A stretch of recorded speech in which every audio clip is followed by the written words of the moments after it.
Today we'll talk about ways to deal with conflicts. Drivers and passengers sometimes find themselves in conflict due to a variety of reasons. From disagreements over fares to disputes over routes, these conflicts can be stressful and unpleasant for both parties.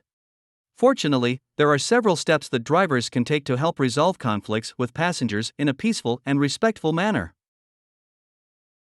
The first step is to remain calm and professional.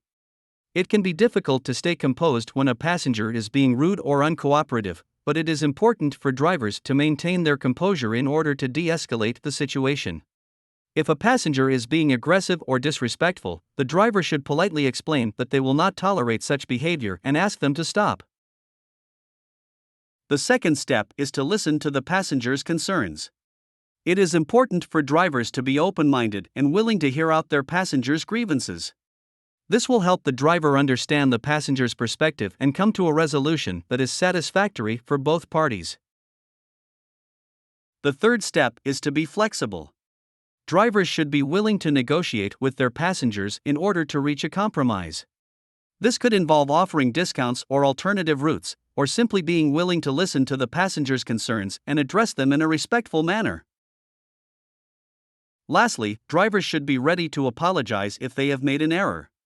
This demonstrates their willingness to take responsibility for their actions and their openness to resolve the dispute. I hope these recommendations will be useful to you.